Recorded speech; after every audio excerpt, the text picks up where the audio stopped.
Бишкекте саат 7.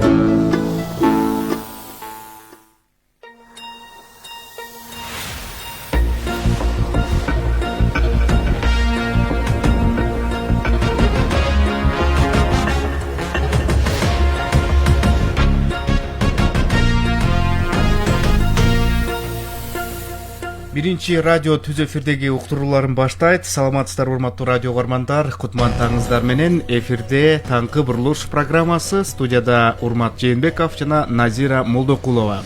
Амансыздар бардыктуу радио көрмандар, жалпыңыздарды кирип келген 2021 жаңы жылыңыздар менен куттуктайбыз. Ар бир үйдө ынтымак, ырыс кешик болсун, ошондой эле өлкөдө дагы өнүгүп өсүү болуп, алдыдагы шайлоону тынч, биримдикте өткөрүп алалы.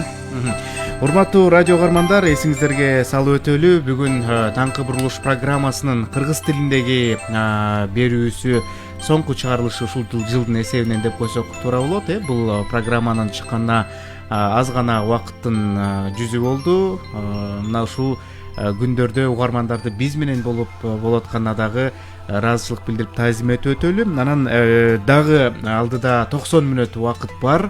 8ден 30 мүнөт убакытка өткөнгө чейин бирге болобуз. Ага чейин угармандарды дагы активдүүлүгүн көрсөтүүгө чакырып өтөлү. Биздин координаттар ар дайым сиздер менен бизди байланыштырып турат. Студиянын байланыш телефону 0312 39 21 90 0502 39 21 90. Мына ушул телефондор менен бүгүнкү темаларга болгон ойлоруңуз менен бөлүшүңүз, сунуш пикирлерди калтырыңыздар деп чакыралы. Дал ушул телефондар аркылуу жаңылыктардан соң биринчи радио 2020 жылы сиздерге кандай кызмат өтөдү, биринчи радиодо жаңы кандай долбоорлор ишке кирди жана алдыдагы жаңы жылда биз сиздерге дагы кандай бир жаңылыктарды тартуулаганы турабыз. Биз менен байланышып, биздин башкы редакторго өзүңүздөрдүн сурооңуздарды, сунуш пикириңиздерди калтырсаңыздар болот. Андан соң урмат, албетте 2021 жыл мына уй жыл келатат. Ооба. Уй берекенин жылы болот деп тилейли. Мына ушуга байланыштуу биз өлкөдө уй чарбасы кандай өнүгүп атат, сүттү өндүрүү, кайра иштетүү туурасында сөз кылалы. Айтор, алдыдагы жакшы пландар тууралуу биз ушул 1,5 саат аралыгында кеп кылабыз. Урматтуу радио көрмандар, биздин толкундан эң башкысы алыстабай туруңуздар, биринчи радиону угуп жатасыздар. Ошондой эле угармандардын эсине салып өтөбүз. Facebook баракчасы биринчи радионун, мына ушул жакка дагы кириңиз, дагы онлайн көрүүгө чакырабыз. Анан бул жакта биз жалгыз Назира, Урмат, Бакыт кызматта эмеспиз, дагы биз менен ишти кесиптештерибиз көп туурабы? Программаны ишке ашырып, тунук эфир кылып түз обого алып чыгып аткан кесиптештерибизди дагы айтып өтөлү. Бакыт Ашрахманов режиссерлук пультта, ошондой эле бизди Facebook'ка онлайн чагылдырып аткан дагы кесиптешибиз Азиз Чокморов бар. Мындан башка дагы бир топ кесиптештерибиз кызмат кылууда. Анда 7ден 3 мүнөт өттү. Назира, жаңылыктардын сааты келди. Жаңылык угуп алалы, анан жогоруда биз убада кылып анонс кылып өткөн темалардан баштайбыз. Эмесе сөздү кесиптешибиз Бакыт Тапаевга узатабыз. Рахмат.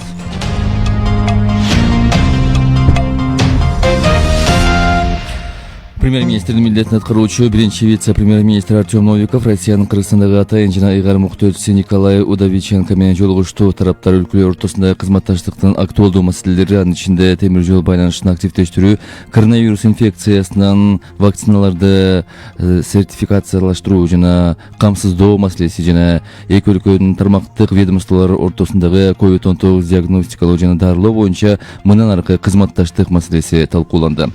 Кыргызстанда коронавирус менен пневмониядан дарыланып жаткан 65 бейтаптын абалы өтө оор деп багаланууда. Дагы 318 оор абалда. Республикалык ыкчам штабтын маалыматына ылайык, учурда стационарларда 1200 бейтапка медициналык жардам көрсөтүлүүдө. Пандемия башталгандан бери өлкөдө 80 654 киши коронавирус жуктурган. Алардын ичинен 75 334 киши айыгып чыкса, 1353 каза болду. Бишкектеги улуттук госпиталдын аймагында жеңил конструкциядагы курулмалар менен тургузулган 176 орундуу оорукана, Чүй облустук ооруканасынын аймагында 24 орундуу бейтапкана ачылды. Аталган объекттер бир айга жетпеген аралыкта бүткөрүлүп, толугу менен Өзбекстан тарабынан каржыланды. Буга чейин Баткен областынын Кадамжай районунда Өзбекстандын колдоосунда контейнерлерден тургузулган 200 орундуу жугуштуу оорулар ооруканасы пайдаланууга берилген. Бишкек шаарындагы Чүй жана Баткен областарындагы бул медициналык мекемелер керектүү медициналык жабдуулар жана эмеректер менен толук камсыз болду.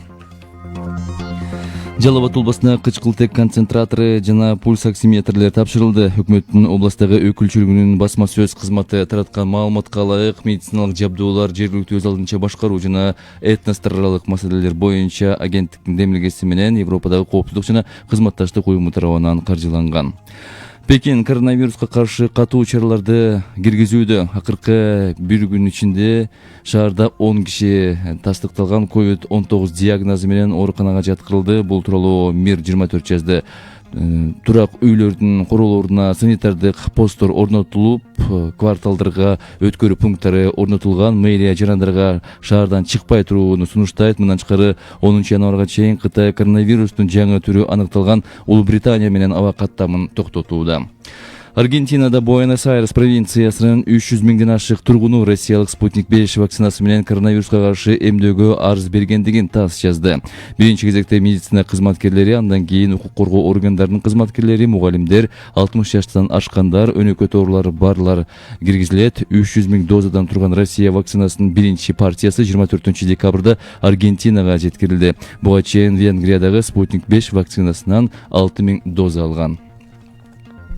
Дүйнөлүк саламаттык сактоо уюмунун башчысы Тедрос Гебрейесус 2021 дүйнө жүзү жаңы чакырыктарга, анын ичинде коронавируска байланыштуу көйгөйлөргө туш болоорун Женевада өткөн пресс-конференцияда айтты. Анын белгилешинче, келерки жылы жаңы көйгөйлөр күтүлүп жатат. Мисалы, COVID-19 жаңы түрлөрү. Гебрейесус пандемиядан чарчагандарга жардам көрсөтүү зарылдыгын белгиледи. Уюмдун башчысы ошондой эле Бириккен Улуттар уюмунун жана башка өлкөлөр менен эпидемиологиялык маалымат алмашып турууга чакырып кетти.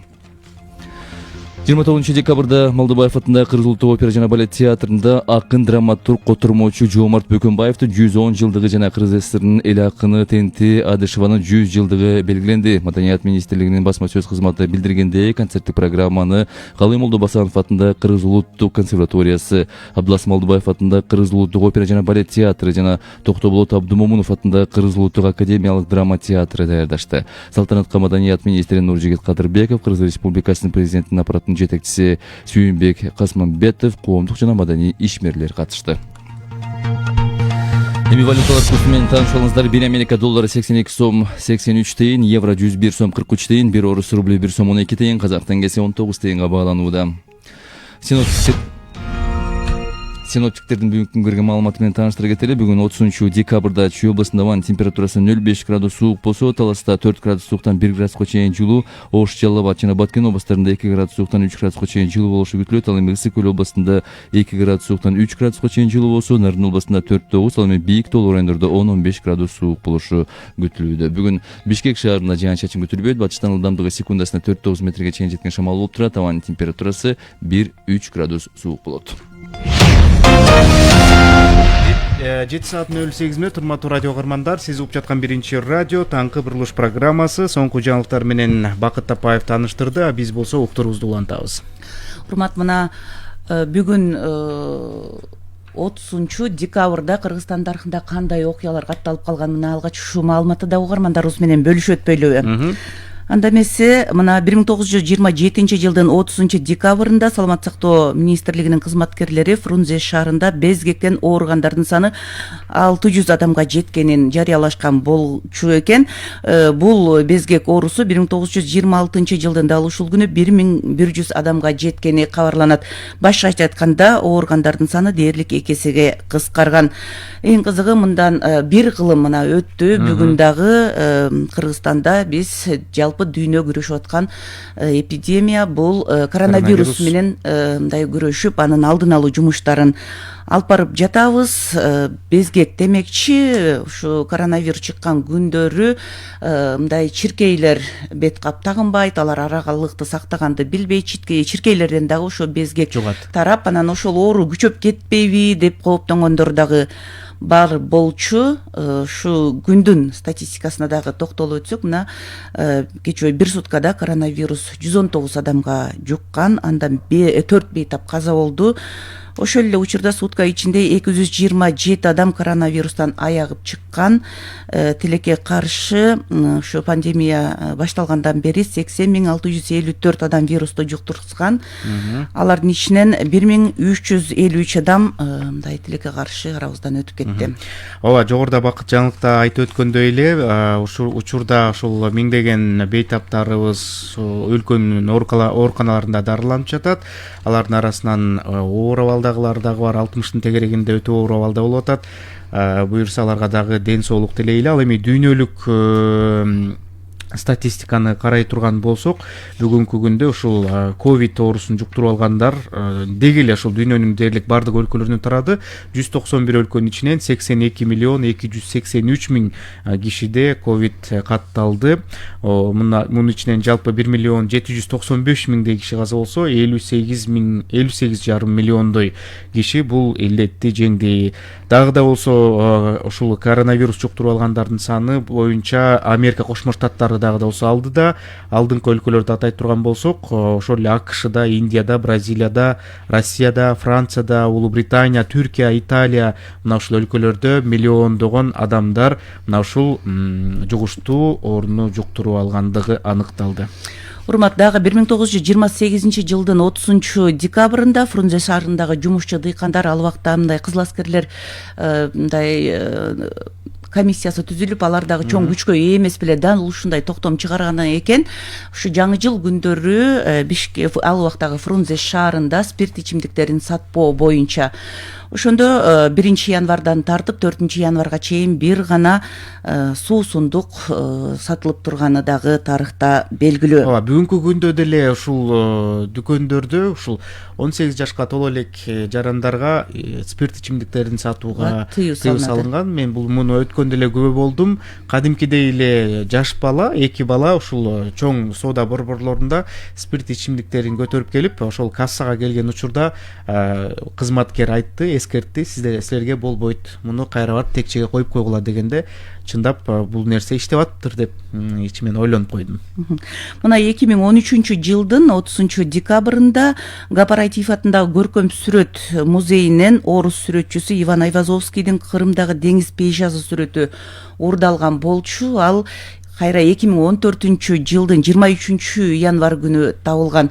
Белгисиз адам Бишкектеги гезиттердин биринин редакциясына таштап кеткендиги боюнча маекти ошол убактагы көркөм сүрөт музейинин директору маегинде билдирген. Негизи эле дүйнөдө ушу музейдеги уникалдуу сүрөттөрдү урдап кетүү бар да. Фактылар көп катталат. Ооба, мисалы үчүн 2001 жылы мындай Өзбекстанда Айвазовскийдин кайра эле Таладагы күндүн батышы деген сүрөтү дагы урдалган. Ага байланыштуу 2018 жылы Өзбекстандык мындай жеке программисттер музейлердин ачык каталогун түзүп чыгып, ушу алдын алып урдалышына алдын алып ушундай иштерди жүргүзүшкөн экен.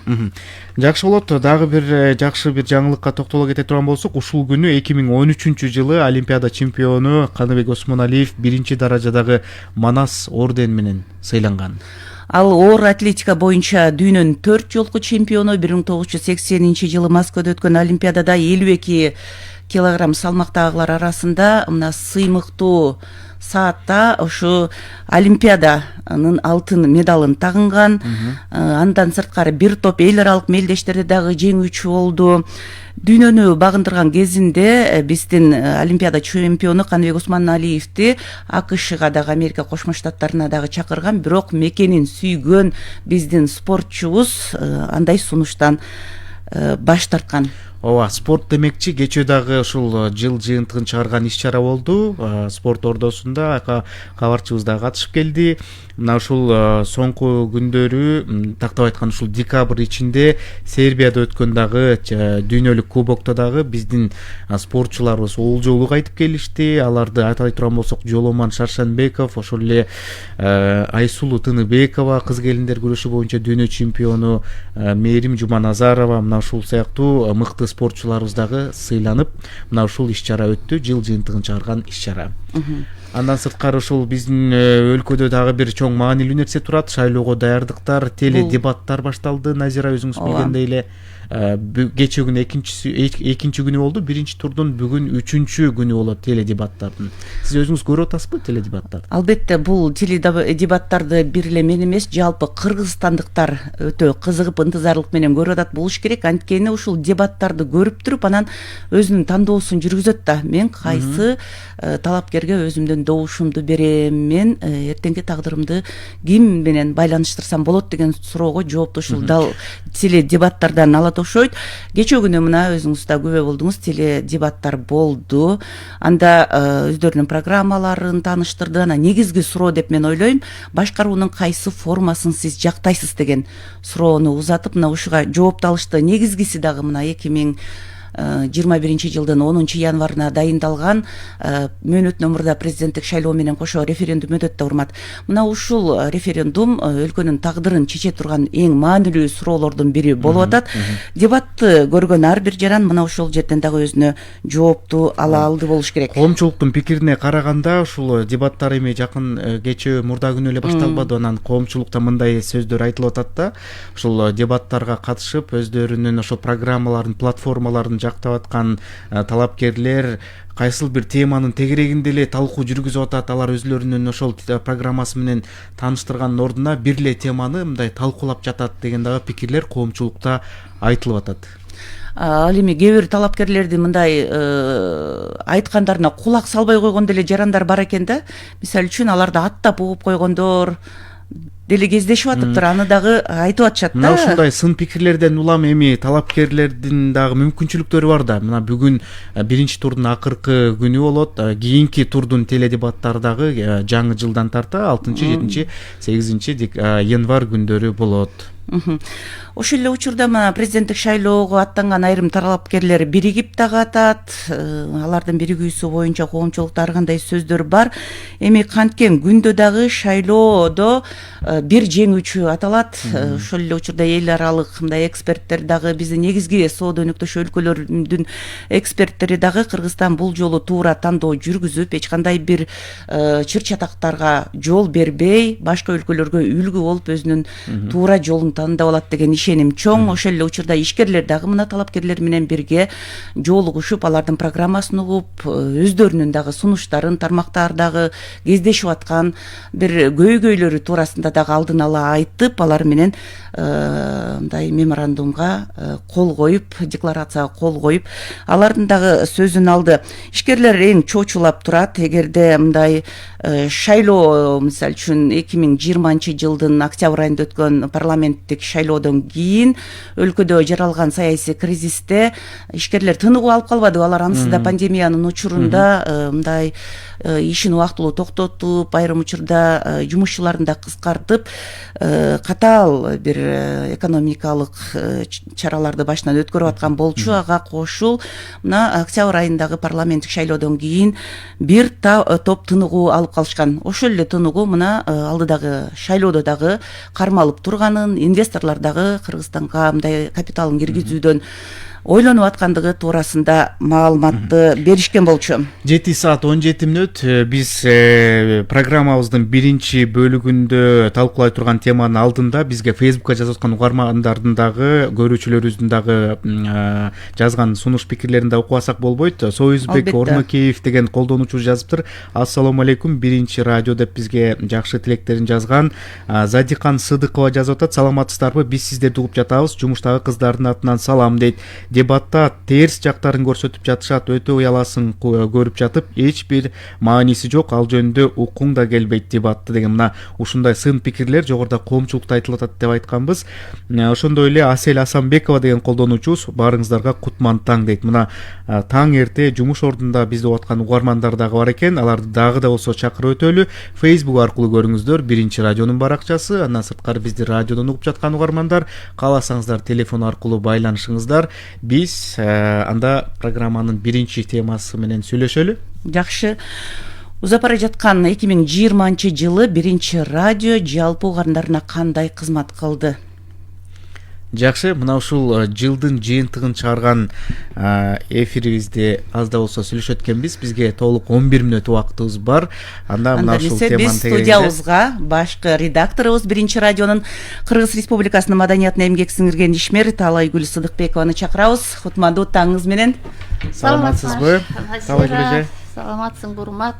Кутман таңыңыз менен, жаңы жылыңыз менен келе жаткан. Рахмат, кутман таң барыбызга тең болсун. Чынында Биринчи радионун мындай кызматкерлеринин маанайы ар дайым мындай майрамдагыдай жүрөт десек жаңылышпайбыз. Анткени биздин мындай чыгармачылык жамаатта ынтымак, бири-бирин сыйлоо, улууну урматтоо, кичүүнү ызаттоо салтыбыз бар, туурабы? Туура эми биз маанайыбыз биздики ачык болуш керек дайыма. Антпесек биз да өңүрөйсөк анан эмне болот? Угармандарыбызга эртең менен угармандарды ойготобуз, угармандарды жакшы жаңылыкка жетелейбиз, жакшылыктарды каалайбыз. Анан таңертең момтуп колубузду антисептик менен момтуп шыбайбыз. Силер дагы сүрүп атасыңарбы? Биз сүрүп кирдик бияка. Бир жыл бою дээрлик мына март айынан баштап бетибизден бет капчу элек. Эми жаңы жылда келатат, чын эле силер жана сөзүңөрдү угуп отурдум мен. Биз ушул 2020 жыл келди деп бир жакшы үмүт менен дагы тосуп алганбыз бул жылды. Анан 2019 жана ковид мына биз ошо жаңы жыл жаңырганда Кытайда Ухань шаарында ушул пандемия чыгыптыр деп аябай эле анан биз дагы алгачкы эфирлерди баштап, анан бизди мындай кыйга өтөт экен, биздин климатыбыз ага жол бербейт экен, немиз окумуштуулар айтып атат экен. Абдан үмүттөнбөдүк белек. Адистерди биз чакырып алып, алар ошондой болушу мүмкүн десе биз сүйүнүп алып ушундай бир учурлар өттү эле. Анан эле 2020 январында анан жок бул бүт дүйнөнү каптап атат, пандемия деп аталды. Андан кийин эле февраль, анан ошол учурда мен дагы бир Түркияга барып келгем бир сапар менен. Анан ал жакта деле эч нерсе башталып эле экен. Биз келдик, келгенден кийин эле Түркиянын ошол аэропортунда дагы алар дагы чараларын күчөттү. Биз кеткенден кийин келсек бул жерде эмелер менен текшерип биздин температурабызды анда деле мындай анчалык деле болуп кетпейт деп ойлодук элек. Анан эле Италияда тигиндей башталды, катуу болду, февраль, март, анан ошентип эле анан кийин биз дагы Биринчи радио баягы пандемия менен күрөшүп аткан радио болуп, жылды ушинтип баштабадыкпы. Мен ушулардын баарын азыр элестетип биз эмне кылдык дегенде ушулар эсиме түшүп атат да. Анан эмне кылышыбыз керек эле? Демек оорунун алдын ала алабыз деп анан монтип антисептиктерди аябай сатып алып, улам колубузду сүрүп, биздеги ошол мындай бир ден соолугунан тобокел болбосун деп айрым адамдарды үйлөрүнө жиберип, бир 10 чакты киши менен иштебей, урмат.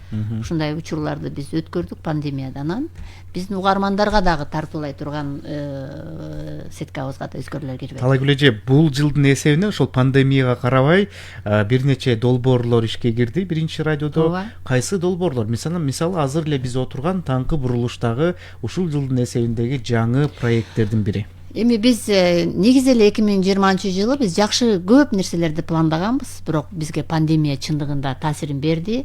Айрым учурларда биз аларды эфирге алып чыкканга болбой калды. Анткени өзүңөр билесиңер да, ошондо брифингдер башталган. Өкмөттүн брифингдерин биз түз көрсөтүп аттык. Анткени күндүн өтө опурталдуу, өтө кооптуу, өтө актуалдуу, өтө популярдуу тема бул пандемия.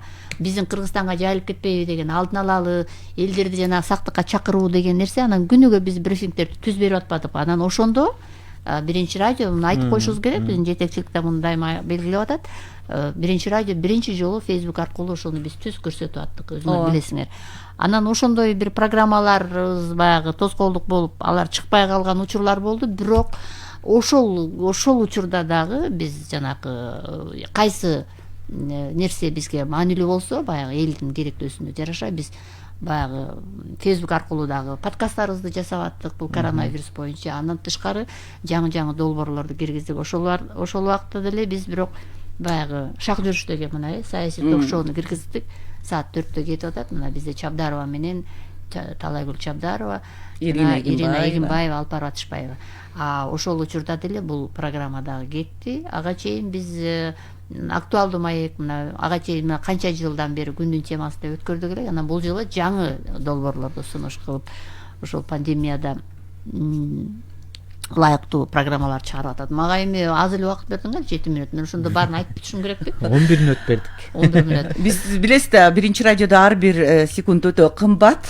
Аны өзүңүз жакшы билесиз. Анан муну Талайгүл Арыповна, биз өзгөчө кырдаалда иштегенде өзгөчө өздөштүрдүк окшойт. Мына биздин жетекчибиз Айбек Мусаев да күтүлбөгөн жерден тапшырмаларды берип эле түз эфирлерди уюштуруп атпайбы? Азыр деле биз андан алыс эмеспиз да. Ооба, биз ушул жаңы бир ыкмаларга өтүп, жаңычылыкта иштейли деген жетекчиликтин талабын, Айбек Ырсалиевичтин талабын аткарып атабыз. Мына сиздер менен мына таңкы бурулуш.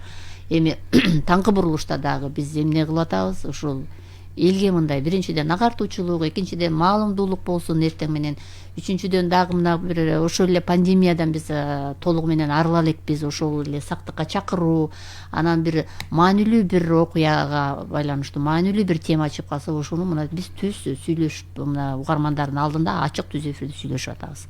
Эгерде мүмкүнчүлүк болсо, бизге угармандар да байланышка чыгып, бизге суроо берсе да болот. Радио боюнча дагы ушул силер айтып койдуңар да, Ооба, албетте. Ооба, албетте угармандар дагы ушул биринчи радио менен болду да, дагы эле болуп келатат. Анан биринчи радиодо кандай жетишкендиктерди байкады, кандай сунуштар бар, мына ушул боюнча сунуш пикирлерди күтөлү. 0312 39 21 90 же болбосо 0502 39 21 90. Мына азыркы учурда чалсаңыздар болот. Мына сиздин айткан пикириңизди, сунушуңузду кабыл алабыз сөзсүз түрдө. Таңкы бурулуш деп аталышында биз ошо мындай бурулуш деген эмне деген дагы суроолор болду да. Анан көпчүлүгүн байкап атат болушуңуздар керек. Бизде ошол биздин мындай өтө бизде аябай мындай бир уга турган угармандарыбыз бар го, туруктуу угармандарыбыз бар. Мына кантта мисалы үчүн Каныбек Мырзаканов ал өзүнүн сын пикирин айтып келет, ошо менен бизге каалоосун да айтып келет. Анан ал киши айтып атат, мына эртең менен чыгып ушундай бир сүйлөшкөн бир форматта чыкканыңар аябай жакшы болуп атат деп бизге чалып атат.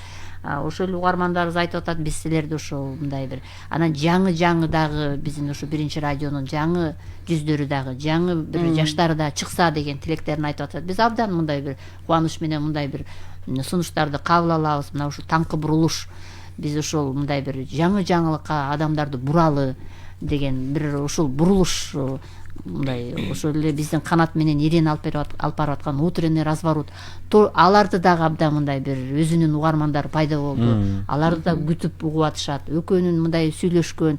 Демек биз дагы мындай бир жаңы форматта быйыл мында аракет кылып, биз уктап кайра турганча таңкы бурулуш дүйнөдө бир нече өзгөрүүлөр болуп кетип атпайбы? Албетте, бирок чын эле силер айтканда убакыт ушунчалык тез өтөт. Кээде ушу айта турган сөзүңдү дагы ошол нерселерге батыра албай каласың да. Анан мына негизги маселе деп биз саясатта болобу, экономикада болобу, кайсы тармакта болобу, мейли спортто болуп калабы, ушундай бир карап турабыз, ушундай бир жакшы элдин бүйүрүн кызытып, анан эл мындай бир талкуулай турган маселени мына эртең менен негизги маселеге чыгарып атабыз да. Бул дагы ушул эки адамдын алып баруусунда мындай форматтарды эми мен башкы редактор болуп келгенче булар мындай форматтар келген эмес. Биз ушул жагын дагы мындай жаңдан колго алып үйрөнүп аткан учурубуз деп айтсак болот. Бизде радио окуучубуз бул жакта жазып атат. Саламатсыздарбы? Кутман таңыңыздар менен. Ар дайым биринчи болгон маалыматтарды, ыкчам маалыматты биринчи радионун толкунунан угуп келебиз. Сиздердин жамаатыңыздарга таазим. 24 саат бою кызмат кылсаңыздар жакшы болот эле дейт.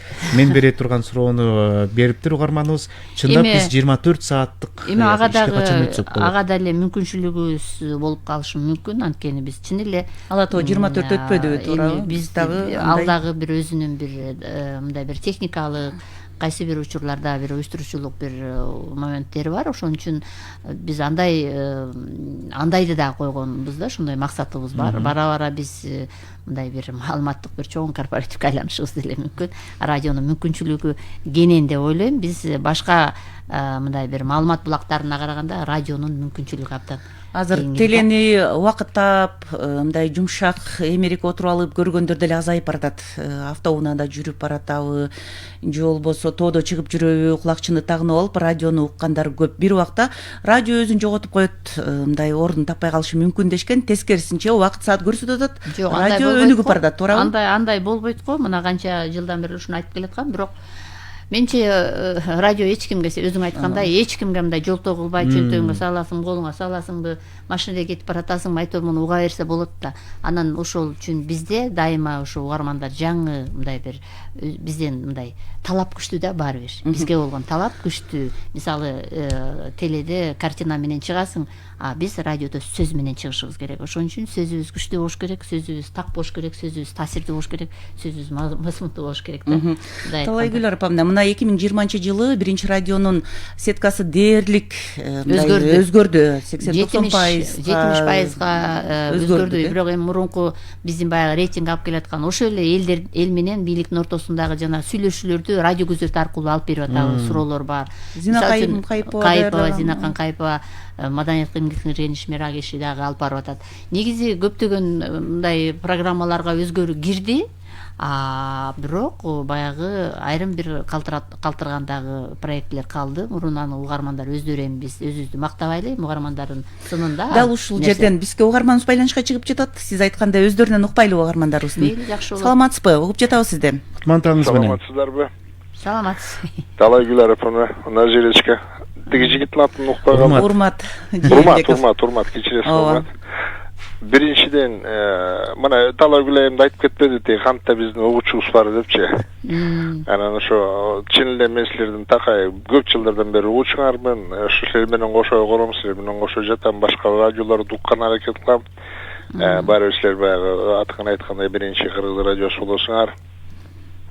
Алдыда жаңы жыл келе жатат. Биринчиден жакшылыктан баштайлычы, жаңы жылыңар менен келе жатат. Рахмат, бирге болсун. Баарыңарга үй бүлөңөр менен бакыт каалайм. Рахмат. Бактылуу болгула. Келерки жылы чың ден соолук каалайм. Бала бакыраңар менен аман эсен болгула. Келерки жыл саясий жыл болгону турат. Ошол саясий жылда биздин Кыргызстанда биздин тилегибиз эле стабилдүүлүк болсо экен, тынчтык болсо экен дегенде иш-чаралар жакшынака өтсө экен, көңүлдөгүдөй пландагыдайчы. Анан силерге болсо, силер журналисттер, чыгармачыл адамсыңар, силерге чоң чыгармачылык ийгиликтерди каалаймын. Анан силердин радиоңордон дайыма жакшынака кабарларды, маалыматтарды алып туралы. Бул менин тилегим. Ал эми программалар боюнча айтканда, Талайгүл туура айттыңыз, мына таңкы бурулуш. Эми жыл сайын эле силерде жакшы программалар келип турат. Анан ошо жакшы программалардын бири ушу таңкы бурулуш болуп атат. Жакшы темаларды көтөрүп атасыңар. Болгону ана жана таңкы бурулуш деп аталгандан кийин бир тема деле экинчи темага өтүп атканда ар дайым айтып турсаңар, кегиле башка жакка бурулуш жасайлы деп. Анан экинчи тема өтсөңөр, багатына жарашып калат. Себеби Эхо Москвада ушундай да, мына бул проект ошондон алынган. Негизичи абдан кызыктуу болот эле да, разворачиваемся деп айтышаттыларчы на другую тему деп. Абдан кызыктуу, анан баягы мындай кичине болсо да көңүлүң бир секунда болсо да көңүлүң көтөрүлүп, жылмая чөйсүң да. Мына жакшы темага өттүк деп, абдан жакшы. Анан Талайгүл айым кечки бир программаңар бар эле, эсиңизде? Кечки саат 10 болчу эле, ошонун акыркы Инсанат. Инсанат уктурусу. Инсанат, ооба. Инсанат эмнегедир жакшы болбой калды, ошодо жакшы программа эле. Ошол программаны улантып чыгарган болот. Эми радио күзөт аларда эми эле биринчи элдин эми жанагындай көйгөйлөрүн чечкени зинаканыбыз алып барып атат, ошо да жакшы программа болот. Ооба. Анан жана силерде жаштар абдан жакшы чыгат. Мен ар дайым сизге айта берем, жаштарды кошкула, мына жаштар кошулуп атат, айрыкча ушу таңкы бурулушта өздөрүн көрсөтүп атат. Мына Урмат, тиги Бегимай абдан жакшы неметип атат. Анан салтанатты көбүрөөк кошсоңор болот эле, орус тилинде болгондочу Калдыбаеваны.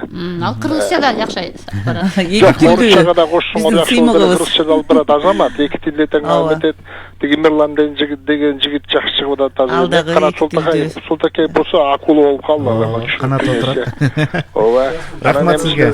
Ооба, анан эми Талайгүл айым өзүңүз токтогулуна Назиречка мына отурат. Эми силер деле баягы абдан мындай баягы чоң тажрыйбалуу журналистсиңер, любой нерседен раз чыгып кетесиңер да, любой нерседенчи. Эгерде силерге ушунчалык эмети провокация кылса да ага болбостон тимеле тажрыйбаңар чоң да себеби. Анан ошо силердин тажрыйбаңарды мына жаштар алып калса деген эле тилек да. Анан эми сөзсүз түрдө мына бизди байланыштырып аткандар да, мына азыр мен Бакытты да тааныбай калдым. Айтып атпайм, Бакыт түнүң жашарып калыптыр деп, жакшы жашаган бул депчи. ошон үчүн үнүнүзгө да чоң рахмат талай билем. Рахмат сизге дагы, Рахмат ыраазычылык сизге дагы. билдиребиз. Рахмат, жакшы бизге маанайды тартууладыңыз, Каныбек мырза. Инсанат деген уктуруубуз жабылган жок сөзсүз түрдө. Биз ал биздин сеткабызда болот сөзсүз түрдө, баягы азырынча мындай бир өзгөрүүлөр болуп кетип атпайбы. Анан биз эми азыр канаттын дагы убактысын алып койдук. Бизде орус тилинде Башкы жаңылыктар болмок редактор да. келгенден кийин биз дагы кичине андан пайдаланып кичине жылып койдук да сааттан. Өзгөрүп кетип атат. Анан эми мындай кылалы да, биздин угармандар менен биз сөз жолугушабыз дагы. Мына алдыда негизги маселеде мен кайрадан сиздер менен жолугушам. Эртең мына 31 декабрда да жолугабыз. Мында дагы сиздер сурооңуздарды берсеңиздер болот. Биринчи радио боюнча ошондо мен так суроолорго жооп берем буюрса. Анан эми пандемия деп көңүлүбүздү чөктүрбөйлү. Мына пандемия деле тенденциясы мынакей азыр басылып баратат, балким 2021 жылы жок болуп кетер. Баарыбыз жакшылыктан үмүт кылып атпайбызбы? Мындай элибиз оорубасынчы, өзүбүз оорубайлы, элибиз оорубасын. Каныбек мырза айткандай, саясий жакта туруктуулук орносун, биз өнүүгө карай жол ачалы. Ушундай жакшы тилектер менен эми коштошоюн. Анткени маңдайымда мына канат келип отуруп калды. Талайгүл Сыдыкбекова сиздер менен бүгүн негизги маселеде кайрадан жолугушат. 8:30 жолугат. Ыраазычылык билдиребиз. Урматтуу угармандар, биринчи радионун ишмердиги, жылдын жыйынтыгы, пандемия шартында биринчи радио кандай иштеди, бир жыл ичиндеги жалпы отчетту мына ушул радионун башкы редактору Сыдыкбекова Талайгүл Арыповна берип кетти. 7:34 мүнөт өттү. Эми убактыңызды алганыңыз үчүн кечирим сурайбыз. Канат. Нет, не прощу я вас.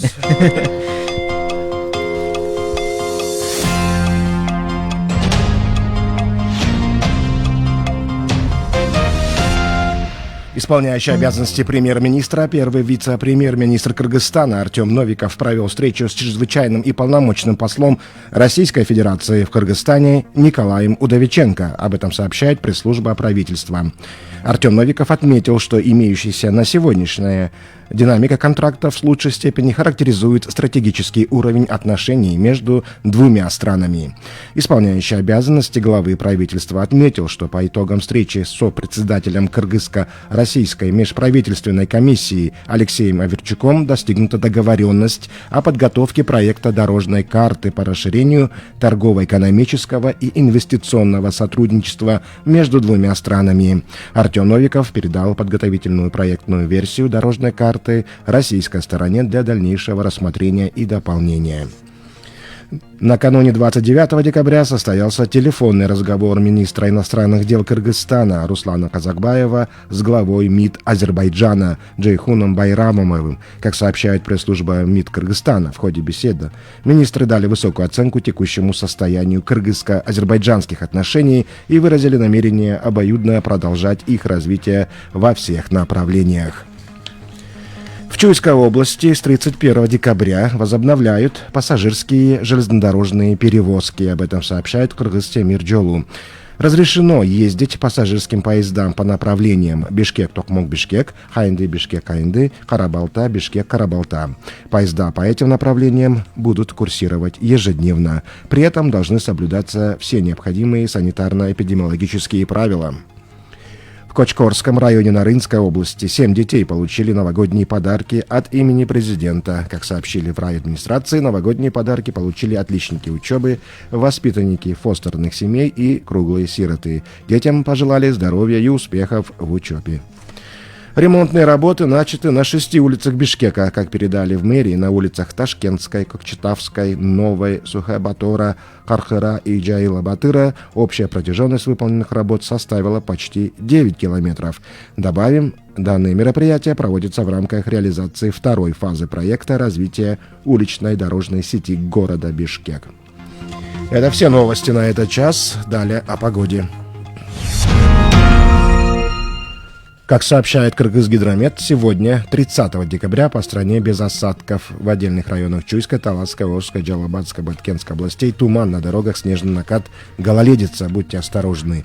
Температура воздуха в Чуйской области 0-5, в Таласе -4 +1, в Баткене, Ваше, в Джалабаде -2 +3, в Иссыкульской области -2 +3, в Нарынской области -4,9. В Бишкеке сегодня без осадков, ветер западный 4,9 метров в секунду, максимальная температура воздуха днем -1,3. Таковые новости на данный час. Желаю вам, коллеги, хорошего эфирного Канат, дня. Да, слушаю, Урмат. Бир суроо берейин. Конечно, да. Сиздин жылыңыз кайсы? мисалы уй жылы келатат. Я вообще 72-й крыса. Быйылкы жыл сиздин мүчөл жылыңыз? Да. И, кстати, был удачный год, да. Сразу отмечу. Спасибо, Урматик, да, спасибо. Анда биз Урмат дароо эле ушул бурулуш жасап жогоруда Ханыбек байке айткандай. Я думал, вы мне какой-нибудь подарок дадите новогодний. Нет, сижу, жду. Эфир бүткөндөн кийин берели. Все, жду. Азыр бул жакта аябай чоң болуп калат. Жду. Рахмат сизге, Канат. 7-ден 38 мүнөт өттү. Урматтуу радио угармандар, сиздер биринчи радиону угуп жатасыздар. Таңкы бурулуш программасы. Назира Молдокулова, Урмат Жээнбеков алып баруудабыз. Угармандарды Facebooktан да көрүүгө чакыралы. Биринчи радионун баракчасы мындан сырткары 0312 39 21 90 39 0502 39 21 90. Бизге Facebookка жазган угуучубуз бар экен. Назира, кутман таң, Москвадан салам жолдойм. Жаңы жылыңыздар менен пандемия дүйнөдөн кайын болуп чыгып кетсин деп тилегин айткан экен. Рая Ормонова, Садихан Сыдыкова жазган. Биз Сахалинде жумуш жасайбыз. Бул жерде бул оору менен баарыбыз оорудук, бирок бул ооруну соода менен лимон, чеснок ушулар менен жеңдик. Кыргыз элиме айтаар элем, ушуларды көбүрөөк пайдаланса деген өзүнүн сунушундагы жазып калтырган экен угуучубуз. Урмат, мына кирип келе жаткан жылыбыз 2021 жыл бул уй жылы. Уй эми Кыргызстанда мындай индиялыктар аябай сыйлап, жолдун чекесине жатып алсаң айланып өтөт го. Биз деле андан кем калбай уйду кармап багып күтүп келатабыз. Анткени уйдун сүтү дагы ак деп биз аябай аны мындай кечкисин эшикке алып чыкпай, кыргыздар бир жакшы ырымдык кармайбыз. Үйүбүзгө жылан кирсе дагы ак чачып узаткан бир салтыбыз бар. Анан уй жылы 2021 жыл өзү мындай жаныбардай берекелүү жыл болот деп мындай каалоо тилектерибизди айтып, мына ошондон үмүт кылып атабыз. Негизи эле ушул уй шашылбаган, бирок өтө баягы өжөр жандык келет эмеспи? Анан ошондуктан жаңырган жылы кандайдыр бир чечимдерди кабыл аларды дагы ушул шашылбастан, бир терең ойлонуп туруп, анан бир токтоолук менен, сабырдуулук менен дейсизби? Келип, бир чечим чыгаруу керек деп астрологдор дагы бул сунушту берет экен уй жылына карата. Уй мына калкыбыздын 65% эли жеринде жашап аткандан кийин ар бир үйдө кеминде бирден уй кармашат. Көбүнчө азыр бир нече уйду кармап, анын сүтүн өткөрүп, кадимкидей жумушка иштеп аткандай кирешет таап аткан адамдар дагы аз эмес. Эмесе биз ушул сүт улуттук кыргыз сүт өндүрүүчүлөрүнүн төрагасы Нурбек Жыргалбаев менен маектешип, уй чарбасы тууралуу кеңири маалымат албайлыбы? Жакшы болот. Анда биз мына ушул сүт өндүрүү багытында темабызды улантабыз. Бурулуш жасадык. Экинчи темабыз мына ушул болот. Дагы ушул багытта дагы биздин адисибиз байланышта. Азыр болсо биз Нурбек мырза менен түз эфирде маектешебиз. Кутман таңыңыз менен. Кутман таң. Биз чүй дегенде эле ушундан баштайлычы. Бүгүнкү күндө Кыргызстанда канча уй бар, анын канчасы ири чарбаларда кармалып атат дагы, жана короодо багылып атканы көбүрөөк болсо керек бүгүнкү күндө? Рахмат. Бүгүнкү күндө бир 750 миң саан уйлар бар Кыргызстанда. Анын сүт багытында сүт бергени бүгүнкү күндө где-то канча десем жазкы маалда 1000 тоннага чыгат күнүнө. Кышкы маалда азыр бир 350-400 тоннанын тегерегинде. Суткасында чыкканы бул чоң чарбаларда болгону бир 5-6% эле сүт болот ошондон. Калганы биз жана коро кичине королордо жеке чарбаларда ар бир адам өзүнүн эшигинин алдында байлап багып атат, туурабы? Ооба. Мына 350 тонна деп атпайсызбы кышкысын? Көбүнчө жарандар ушу кышкысын саан уйду кармаганга аракет кылат экен, анткени сүттүн баасы да кымбатыраак болот. Бирок ошол эле учурда анын тойтун камдоодагы бир топ түйшүктү жаратат да. Мына ушул жерден мындай сиз адис катары бизге кандай уй багуу пайдалуу, ошондон баштап айтып берсеңиз. Кышкысын сүт кымбат деп көбү туура, бул сүт кымбат болот кышкысын, бирок тойтта ошончолук кымбат болот атпайбы? Чыгашасы ошончолук көп болот. уйга берген чөбү кымбат 250 сом бүгүнкү күндө бир килограмм жем болсо 15-16 сом болот. Ошондуктан бул кышкысын өтө пайдалуу деп эсептебейбиз. Бул жазкысын расход азыраак болот. Негизи жазында жайытка чыгат, жайыттан чыгашасы жок кайрымында кирешели болуп турат да. Анан жазкысын көбүрөөк берет үйлер. Нурбек мырза, негизи эле ушул сүттү көбүрөөк бере турган уйдун кайсы породасы? Асыл тукумдуулугуна биз көңүл бурушубуз керекпи деп атасыз да, урмат, туурабы? Эң эле көп берген Галштина Фриз деп коет породасы. Бизде ал жакшы адаптациядан өткөн мал. Андан кийинкиси эле биздин Ала Тоо породасы. Илгери Кыргызстанда чыгарылган. Бул уйлар күнүнө канча литр сүт берет? Эми ар бир уй ар кандай берет. 25-тен 20 литрден 25 литрден 35-ке чейин берген уйлар бар. Бул ошол тоютуна ошол канча көп тамактанса ошончо сүттүү болот да, э? Туура уйдун тилинде деп коет. Эми бүгүнкү күндө биз өткөндө да семинар өткөрүп, улуттук кыргыз сүт чыктуу тоют чыгарганбыз. Өтө арзан, сапаттуу. Эгерде элди үйрөтсөк, эл өзү жасаса анын баарын 1 килосы 1 сом болуп калат. Ошону кыска бир айтып берип кое аласызбы? Убактыбыз тар, андан кийин дагы башка суроолорубуз бар эле. Аны 1 гектарга жүгөрү эксе бир 35 тонна алат. 35 тонна бул күнүнө 20 кило жегенде уй рациону ошондой болот. 1 гектардан 5-тен 6-га чейин, 7-ге чейин уйду бакса болот да, 365 тоютун даярдап койсо болот. Ал чыктуу тоютту жеген уйлар кургак чөптө туруп, бир 10 литр берип аткан уй бүгүнкү күндө 20 литрге чейин сүтүн көбөйтүп берип атат. Анан өзү дагы сапаттуу семиз болуп турат да, жеттүү болуп турат. Эми Нурбек агай, бүгүнкү күндө жана сиз айтпадыңызбы, өндүрүлгөн сүттүн дээрлик 90-95%-ын жеке колдо кармалып аткан кородогу уй берип атат депчи. Анан элибиздин колунда кандай уй багылып атат? Сиз жогоруда айткандай Ала Тоо породасы, Галштина Фриз ушундай багылып атабы? Же болбосо баягы сүттү аз эле берген? Ошо өтүп атабы?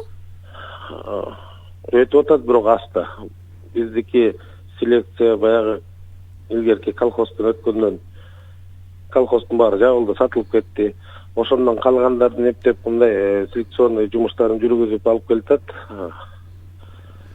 Бүгүнкү күндө чет мамлекеттен да көп жанагындай асыл тукумдарды алып келип атат. Бирок чыктуу тоют даярдамайынча ал асыл тукум бизден адаптацияны жакшы мындай өтө албайт да. Мына Галштина Фриз адаптациядан өттү дебедиңизби? Анан азыр базардагы баасы канчадан? Анткени мындай көп эл сатып ала албайбы? Ушунун бир баасын да билип койсок. Галштина Фриздин өткөндө эле базарга барып келдик, баасы 130-140 миң сомдо тегерегенде. Бул тоют ушул өлкө республика аймагына кеңири жайылганбы? Себеби порода дагы көп келип атат деп айтып калдыңыз. Бул кеңири жайыла элек, эксперимент жүргүзүп, бул тоютка 1-3 жылдан бери жүргүздүк. Быйыл генен жасап берип, Ысык Ата районунда биз элге 3 сомдон коюп туруп бердик. Бул кирешеси сүттөн ал тезе болду да элге. Мына базарда Галштина Фриз уюнун баасы 130 миң тегереги болуп атат деп атасыз да. Демек, мындай торпогунун баасы канча болот? Ошо торпогунан баштап бакса да болот турбайбы? Сүттүүлүктү көбөйтүш үчүн жана короодо ар бир жеке адамчы? Болот, торпогунан бакса да болот, бирок ал кандай десем, кыргызча кичине капиталы эмкелек болуп калат да. Ал торпокту 2 жыл багып, ал 3-чү жылы барып сүт багытында болуп сүт берип баштайт да. Ошончолук комун жеп коет да. Ала Тоо породасындагы уйлардын баасы канчадан болуп атат? Мисалы үчүн азыр колодо багылып аткан уйлардын породасы кандай? Деги эле биз бададан көрүп атпайбызбы? Айдап жүргөн уйлар. Негизи уйдун баасы 100 миң, 130 миң тегереги деп атпайбызбы? Жана Галштина Фриз 130, 140 жакшы сүт берген Ала Тоо породасы деле ошол баада. мындай орто уйлар 70 миңден 100 миңге чейин болуп атат да бүгүнкү күндө базарда. Ошондо деги эле сиздин оюңузча мына өлкөдө бүгүн 750 миңдин тегерегинде уй бар болсо Кыргызстандын шарты канчага чейин уйду күтүүгө негиз берет? Анан биз ушул кайсы уйдун бир түрүн кармап биз келечекке карай мындай кадам ташташыбыз керек күтүп? Негизи биз 3 миллион 4 миллион деле бага беребиз. Биздин жер шартында жанагындай чыкты тойтко өтүп кетсек, жайытты дагы жана деградациядан сактап, бул стойловое содержание деп коет да, короодон чыгарбай жана чыкты тойт менен багуу деп. Анан бизде жанагы пахатный жерлердин баарын эгерде туура пайдалансак, бул тойт кылып, бул тойт менен жалаң эле уй багытында эмес, букаларды байласак болот, койлорду баксак болот, талаага чыгарбай. Ошондо биз бүгүнкү салыштырганда эгерде малдын жаны болгону бир 6 миллион болуп атса, баардыгы мал жанында. Биз муну 4-5 көбөйтө берсек болот. Жанагындай чыкты тойт менен эле багып, эл өзүнө киреше кылат да. Нурбек мырза, мына ушул фермерликке аттанып, мына ушул уй багам деп аткан угуучуларыбыз угуп калса, негизи эле ушул уй багууда бир негизги өзгөчөлүктөр эмнеде? Ушуга бир токтоло кетсеңиз. Куроо жайды кантип күтүш керек? Кантип камдап, тойту кантип камдап, бир жакшы асыл тукум чыгарыш үчүн, өзүнө пайда киреше алыш үчүн мындай негизги өзгөчөлүктөрүнө токтолсоңуз? Бүгүнкү күндө мен да ойлойм, жана чегераны жаап койдукпу. Бул кичине ойлонуш керек болчу, жаппай эле. Фермерлер жанагындай асыл тукум же жакшы сүт берет болгон уйларын эч качан сатпайт булар. Төл берет болгон малын сатпайт, койлорун сатпайт. Беспородный деп коебуз, жана асыл тукум эмес, өспөй алган, бирок эт багытында семиртип, анын баарын чыгарып жиберип бияктан биз бөлөк мамлекеттен алып келип, жакшы жанагындай асыл тукумдарды алып келип, мунун ордуна койгон оборот болуш керек да. Ошол оборотун биз фермерлердикин кичине кыстап койгондой болуп калып атабыз да. Сизге рахмат. Атайын убакытта таң эрте биринчи радионун суроолоруна жооп бергениңиз үчүн. Ардактуу радио көрөрмандар, биз түз эфирде улуттук кыргыз сүт өндүрүүчүлөрүнүн төрагасы Нурбек Жыргалбаев менен маек курдук. Таңкы бурулушта бул темага кайрылганыбыздын жөнү бар. Анткени келе жаткан 2021 жыл уй жылы. Назира, адистер ушул айтып келеткенде 3-4 уyu бар үй бүлө сүт сатуудан эле күнүнө 1200 сомдой каражат тапса болоорун айтып, анан ушул ар бир үй бүлөгө уй багуу керек. Бул нерсе менен миграциянын санын азайтууга дагы мүмкүн болот деген дагы адистердин сунушу бар экен. Ооба. Жогоруда Нурбек Жыргалбеков айтып өткөндөй, бүгүнкү күндө Кыргызстанда 750 миң 800 миңге чейин жакын уй бар турбайбы? Анан тилекке каршы бүгүн мындай элеттиктер асыл тукумдуу уй жөнүндө көп эле ойлошот, бирок ага ой жеткен менен кол жетпей атыптыр, туурабы? Уйдун баасы 130 миңдин тегерегинде, орто чарбадагы уйдун баасы 70 миңдин тегерегинде болуп атат, бирок уйдун баасынын минтип кымбат болуп атышы дагы жакшы, анткени уй баккандардын сатса кирешеси көбүрөөк болот. Ал эми биз жогоруда сүт өндүрүү жөнүндө сөз кылдык. Мына ошол сүттү алдык, кандай уйдан алсак көбүрөөк болот экен, кайсыл породадагы уйдан биз көбүрөөк сүт ала алабыз, ушул тууралуу биз адистин айткандарын уктук. Эми ал сүттү кантип өндүрүп атабыз? Ооба, аны кайра кантип иштетип атабыз, ошол жөнүндө сөз кылалы. Биз менен түз байланышта сүттү кайра иштетүүчүлөр ассоциациясынын төрагасы Сүйүндүк Кадыров. Саламатсызбы? Саламатчылык. Сүйүндүк агай, чуу дегенде эле ушул суроону береличи. Бүгүнкү күндө сүттү кайра иштетүүчүлөр элеттен сүттүн мындай литрин канчадан сатып алып атасыздар? Бүгүнкү күндө ар бир сүттү кайра иштетүүчү ишканалар өздөрү коюлган баалар коюлган. Ошол баа 25 сом өздүк базалык көрсөткүч деп коет. Ошол базалык көрсөткүч 3-4 менен 25 сомдон алып атат. Биздин завод бүгүнкү күндө.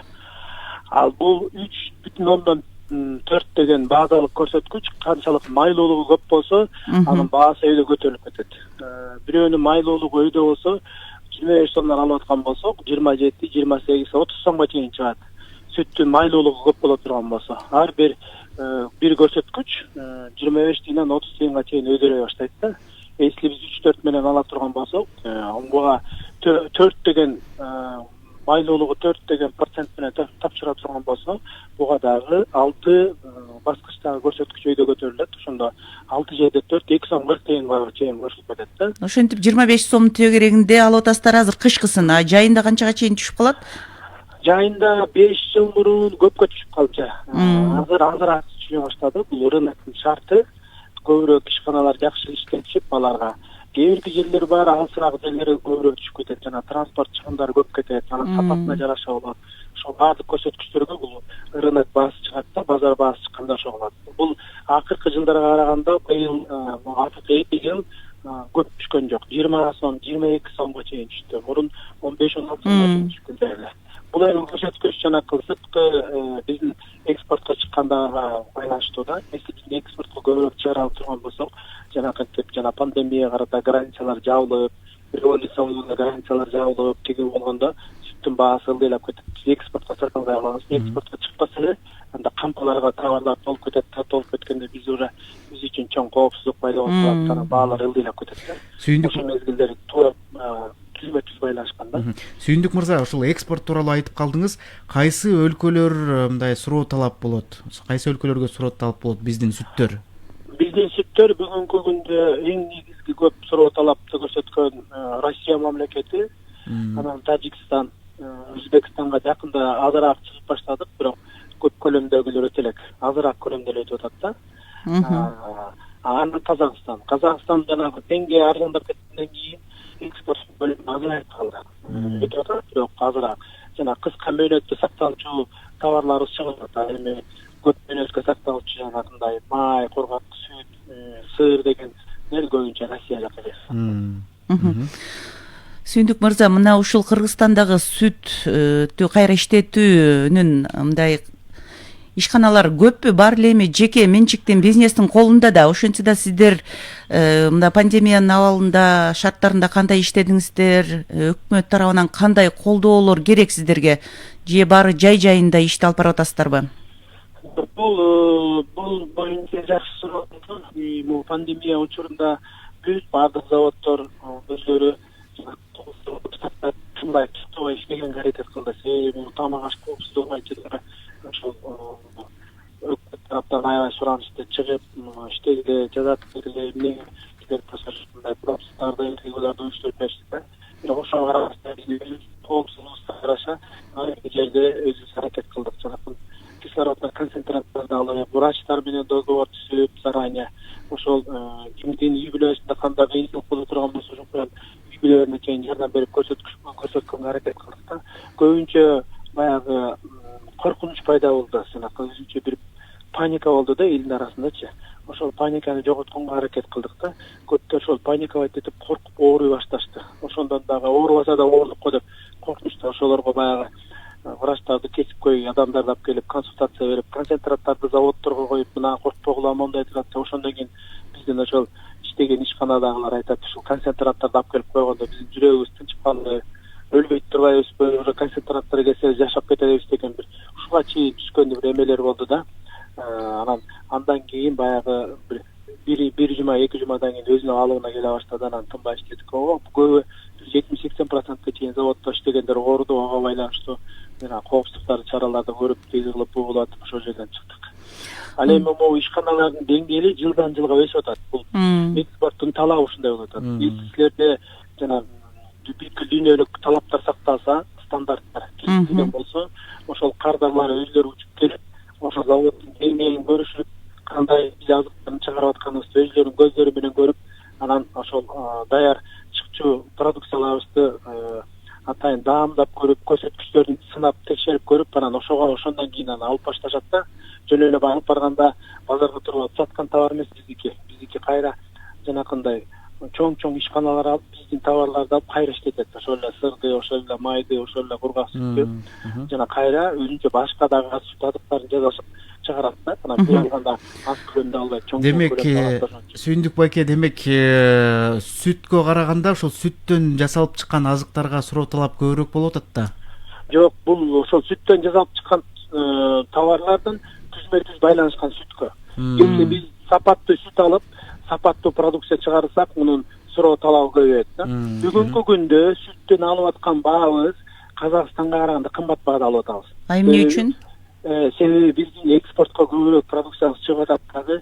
Казакстандын деңгээлине караганда биздин деңгээлибиз сүттү өндүрүмдүүлүгү жогору турат да, анан сапаты жакшы да.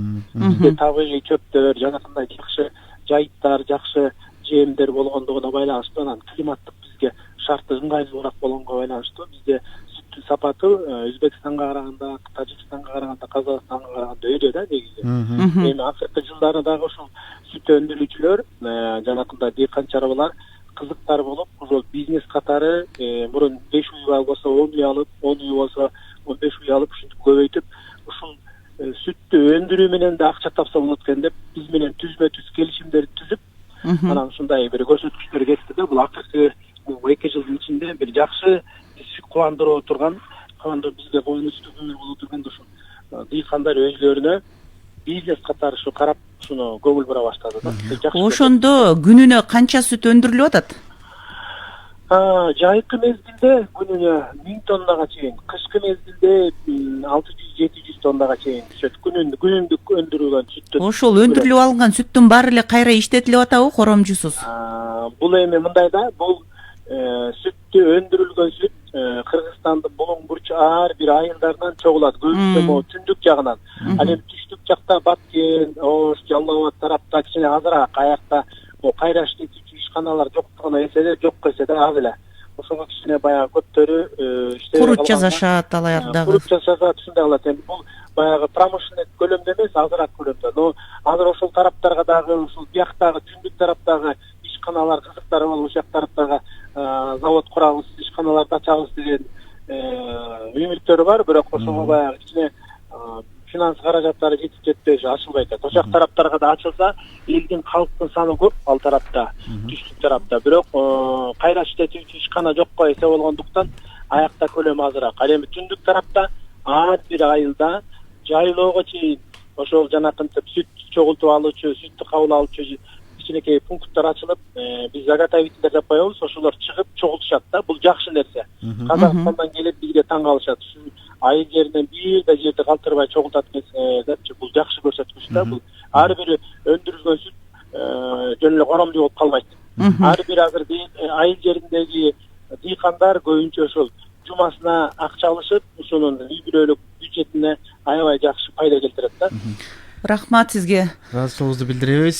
Биз менен байланышта урматтуу радио көрөрмандар, сүттү кайра иштетүүчүлөр ассоциациясынын төрагасы Сүйүндүк Кадыров болду. Мына Кыргызстанда сүттү кайра иштетүүдө кандай иштер болуп атат? Сүттү биз кайра иштетип каяка экспорттоп атабыз? Күнүмдүк жашообузда күнүгө канча сүт өндүрүлүп атат? Аларды элден канчага алып атат ишкерлер? Ушул тууралуу маалыматтарды ала алдык. Негизинен Назира бул жакта угарманыбыз дагы жазып өтүптүр. Саламатсыздарбы? Баарыңыздарды кирип келе жаткан 2021 жаңы жылыңыздар менен куттуктаймын. Ой жылы жалаң гана жакшылыктардын жылы болсун деген тилегин жазган Мээрим Курманалиева Facebook колдонуучусу. Бишкек убакыты боюнча 8ден 2 мүнөт өтүп калды. Биздин студияга кесиптешибиз Бакыт Тапаев баш бакты. Эми Бакыттан биз жергиликтүү жана дүйнөлүк жаңылыктарды улантып алып, андан кийин таңкы бурулушта кайра дагы бир темага бурулуш жасайлы. Назира, анда биз даярбыз. Бакыт сөз сизде. Рахмат.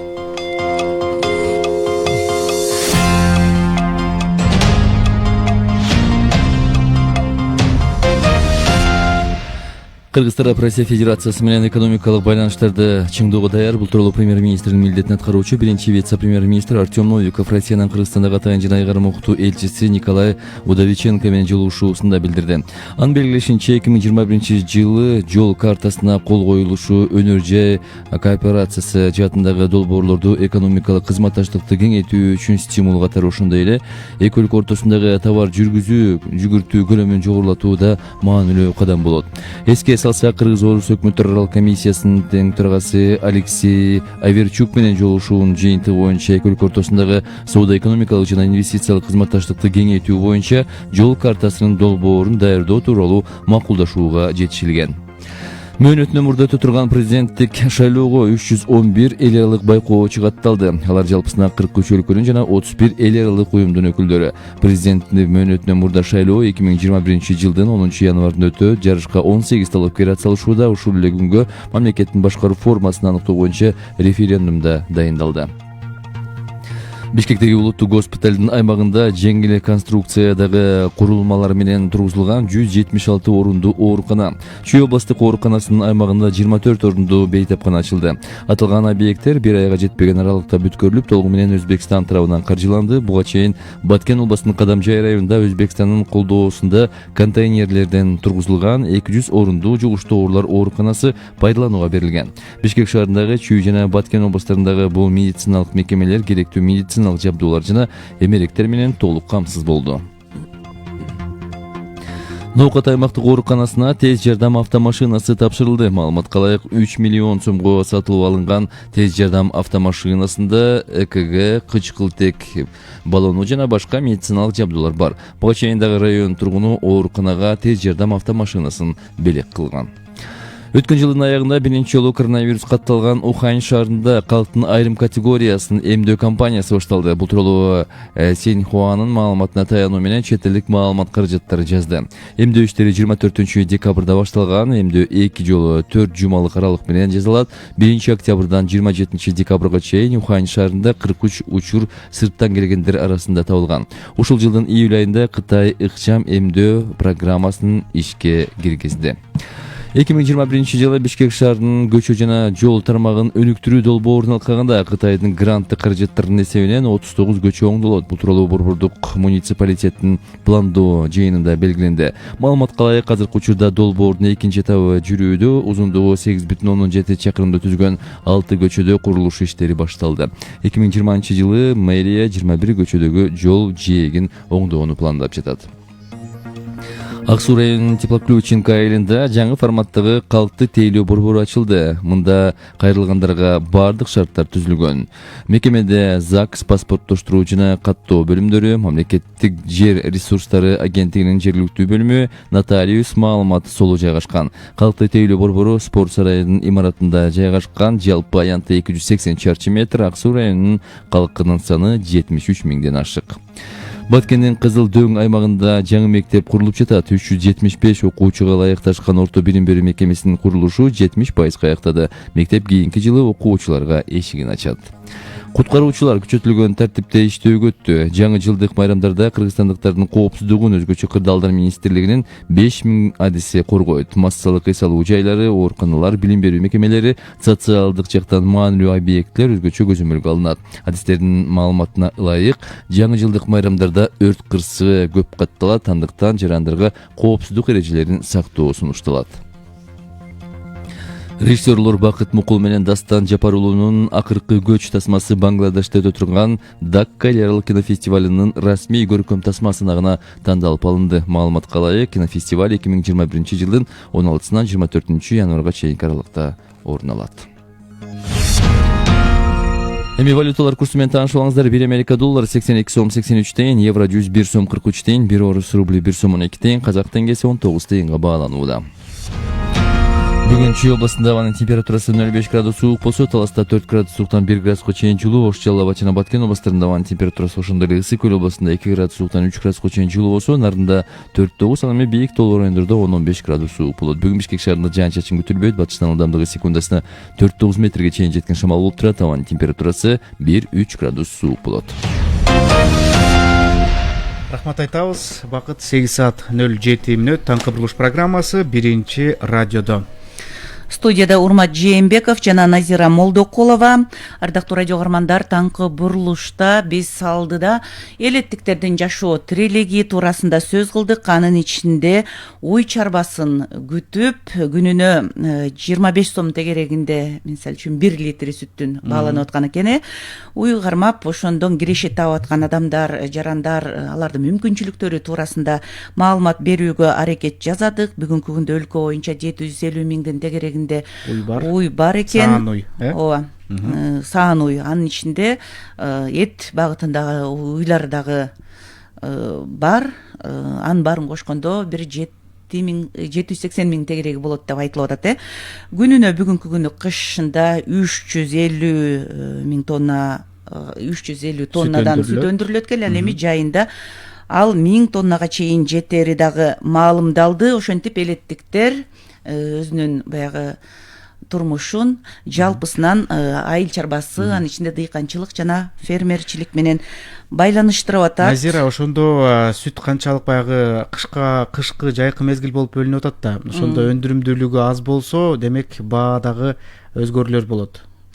Мисалы үчүн жайында баягы көп чөп чыккандан кийин аны уйду күтүү дагы арзан эле да. Барып бадага барып жайылып келет, уй кайтарган адамга ичине акча төлөнөт, туурабы? Алектенбей деле калсак болот да. Ал эми кышкысын болсо үйүндө кармап, жем чөп берет, ошого байланыштуу баа теңли болуп калат деп айтпайдыбы жогоруда адистер. Эми мына ушул элет жериндеги жерлерде өнүктүрүү долбоорлор дагы иштелип атат. Биз жогоруда айткандай эле ошол сүт өндүрүү ишканалары деп айтып өттүк. Анан бул Ош аймагында дагы ушул облусту өнүктүрүү боюнча атайын долбоорлор сунушталып атыптыр. Мына 2020 жылдын мына өсүүдөгү жылдын 14 декабрында өкмөттө атайын жыйын өткөн болчу. Анда облус жетекчилери, шаардын жетекчилери, райондун жетекчилери, жалпы эле ушул аймактын жетекчилери катышып 28 декабрга карата ар бир аймактын өзгөчөлүгүнө жараша мындай көп инвестиция талап кылбай туруп, бирок мындай экономиканы өнүктүрүүгө өбөлгө түзө турган тармактарды мындай атайын комплекстүү программасын иштеп чыгуу тапшырылган болчу. Мына өкмөттүн Ош областындагы өкүлчүлүгү келе жаткан 2021 жылга карата облусту өнүктүрүүгө салым кошот деген 10 ири долбоорду даярдап, ишкерлерге кечөөнү сунуштады. Алардын негизин өндүрүштүк ишканаларды ишке киргизип, пайда көрүү жана өндүрүмдү сыртка экспорттоо түзө турганы маалымдалды. Биз бул туурасында өкмөттүн Ош областындагы ыйгарым укуктуу өкүлү Жарасул Абдраимов менен маектешип кеңири маалымат албайлыбы? Жакшы болот. Анда биз менен байланышта Жарасул Осмоналиевич бар. Кутман таңыңыз менен. Саламатсыздарбы? Жаңы жылыңыз менен келе жаткан. Рахмат, сиздерди дагы жаңы жылыңыздар менен келе жаткан куттуктайм. Жарасул Осмоналиевич, мына азыр сиз жол тартканы турасыз Каракулжа районуна. Иш сапарыңыз тууралуу кыска маалымат берип өтсөңүз, кандай максат менен ушу элетти кыдырып баратасыз? Рахмат, мен азыр жолго чыктым. Каракулжага районундагы Лайтала айылында жакшы бир ошол жергиликтүү ишкерлердин, демөөрчүлөрдүн аркасында мына ошо жаңы жылдын алдында ошол жерде спорт курулушу бүтүп, спорт таянчасы, спорт сарайы, чоң эмес сарай түшкөн экен, абдан жакшы. Ошонун ачылышы болгон турат, мен ошого барып катышып, өз көзүм менен көрүп келейин деп Каракулжага чыктым азыр. Мына ушул ишкерлердин башын бириктирип, жалпы эле ошол жердеги активдерди бириктирип, сиз жакында эле Ош облусунун өкүлчүлүгү даярдаган 10 ири долбоорду талкууладыңыздар. Демек долбоорду өкүлчүлүк өзү иштеп чыгып туруп даяр долбоорду сунуштадыңыздарбы? Мына алгач ушул жерин жакшылап түшүндүрүп берсеңиз. Рахмат. Ооба, биз ошол долбоорлор бар, бир 25-30га жакын долбоор. Ошонун ичинен капиталдык, финансылык сыйымдуулугу азыраак болгон, тез аранын ичинде ишке киргизе турган 10 долбоордун презентациясын өткөрдүк ишкерлер менен мына журналисттердин алдында. Эми ал долбоорлор аткарыла турган эле нерсе, ошол жердеги ишкерлерди, инвесторлорду ички биздин өзүбүздө дагы инвесторлор азыр көбөйө баштады да. Ошолорду ынандырыш үчүн ошо так эсептери менен ошо долбоорлорду көрсөтүп чыктык. Кудайга шүгүр, ошол презентациядан кийин азыр көп ишкерлер бизге келип атышат. Эми ал долбоорлордун баарынын башында өзүм жетекчилик кылып түзгөнмүн. Мени менен кошо иштеген дагы 2 жаш жигиттер бар. Ошолор менен тактап атабыз. Мисалы үчүн сиз артыкчылык берген долбоорлор деп мындай көп эле 25-тин тегерегинде долбоор бар деп эдиңизби? 10 долбоорду атадыңыз да, ошонун башынан бир сөз кылсак. Сиздер демек ошого королуучу каражаттын баарын тең эсептеп чыктыңыздар. Эми ишкерлер өздөрү инвестиция салыш керекпи же сиздер баягы жеңилдетилген насыя алууга чейин жардамдарды бересиздерби? Же бул башталган ишпи долбоорлор? Бул долбоорлордун максаты мен ойлогомдо бул элдик акционердик коомго айланабы же ачык түрүндө, жабык түрүндөгү баягы акционердик коомго же болбосо жоопкерчилиги чектелген ишкана ошол уюмга, коомго айланабы ошону элге жеткиришибиз керек болот да. Акчасы бар ички инвесторлор бизге ынаныш керек. Ошол көзү жетип ынанса ошолордун инвестициясын тартсак деген кыялыбыз бар. Ал эми өкмөттү дагы ойлоп атам. Өкмөт тараптан дагы бир ошол эменин долясына киргизсе өзүнүн каражаты менен. Ошол өкмөткө таандык болгон жагы кийинчерээк иш жакшы жүрүп кеткенде баягы жакыр адамдар мындай колунан келбей иш кыла албай үй бүлөсү чоң жесир эжекелер көп, жетимдер көп дегендей ошолорго өкмөт ошол өзүнүн үлүшүнөн бөлүп берип ошол жакта бир акционер кылып коюш керек деген оюм бар да. Өмүр бою эле өкмөт андай жардам берип, жарты эле жардам жок, мисалы үчүн 10 миң сом жылына балким жардам бере алат. Бул жерде ошо дивиденд алганды үйрөтүш керек болот да. Жарасыл Осмоналиевич, мына ушул сиздер сунуштап жаткан долбоорлорду ишкерлер кандай кабыл алды? Алар ушул сиздер менен ошол долбоорлор менен иштешүүгө даяр бекен? Ишкерлер булар өз маңдай тери менен ошо каражат таап жүргөн кишилер мындай долбоорлорго абдан этияттык, кылдаттык менен карашат. Азыр мен ойлоп атам, алар буну окуп, тактап, эсептеп өздөрү чыгып атышат. Анан ойлойм, ошол эсебин тагына көздөрү жеткенден кийин киришет деген. Мына жалпы эле сиз атаган 10 долбоордун арасында электромобиль такси кызматы. Мына ушул бизге өтө кызык болуп атат да. Кара Суу шаарына сунушталып атабы ошондо бул? Ооба, электромобиль таксини сөзсүз уюштурушубуз керек. Себеби мына экологиялык жагдай дагы начарлап кетип атат. Бишкекте абал оор болсо, Ошто дагы ошол абалга жетейин деп калыптыр. Дагы эгерде ошол обл администрациянын имаратынан эртең менен карасаңыз, мына Фуркат деген айыл өкмөтүнүн ортосунда кара түтүн уже каптап келе жатат да. Бул эми 1-2 жылдан кийин катастрофага жетиши мүмкүн. Электромобиль такси оңой, себеби мисалы үчүн бир 300 такси жүрсө, Кара Суу менен Оштун ортосунда. Мен ойлойм 300 такси бул 600 айдоочу. 600 айдоочуну тейлей турган 25, дароо эле бир 600 жумуш орду пайда болот эле. Ал эми электротаксиден эч кандай бир зыян нерсе чыкпайт. Ошон үчүн экологиялык таза болот деп эсептейм. Электромобиль, мисалы үчүн буга чейин Ошто электромобиль заводу ишке кирет деп айтылып аткан, анын биз ачылышындагы күтүп жүрөбүз, же болбосо ушул өндүрүш ишке кирдиби? Электромобилди каяктан алабыз? Ушул суроолордун баары тең долбоордо көрсөтүлгөн да. Ооба. Мына эле Оштогу ошо электромобиль жасайбыз деген ишкана иштеп кетсе аябай жакшы болот. Биз өзүбүздүн чыгып аткан электромобилдерди менен колдонобуз деген оюбуз бар. Бирок ага чейин алар чыгаргычакты бизди күтпөйт экен, мына экологиялык катастрофа деген. Ошон үчүн бүгүн дүйнө жүзүндө электромобиль жасап аткан ишканалар аябай көп. Мисалы үчүн мен ойлойм, бир 5-6 жылдан кийин Кытай мамлекети электромобиль чыгаруу боюнча дүйнөгө биринчиликке чыгып келет. Кытайдан чыгып аткан электромобилдердин баалары көп деле кымбат эмес. Европадан чыгып аткан, Япониядан чыгып аткан электромобилдердин баалары бир аз кымбатыраак, бирок өзүн актайт дейм. Биринчиден электроэнергия арзан. Экинчиден ал электромобилдердин аянда май куюп фильтрлерин алмаштыруу деген көп нерселердин баардыгы дароо эле жок болот. Ошон үчүн өзүн өзү актайт дегеним анан электроэнергия бизде арзан да. Анын үстүндө мына дүйнө жүзүндө биз бир аз 15-20 жыл алдыга ойлонушубуз керек да.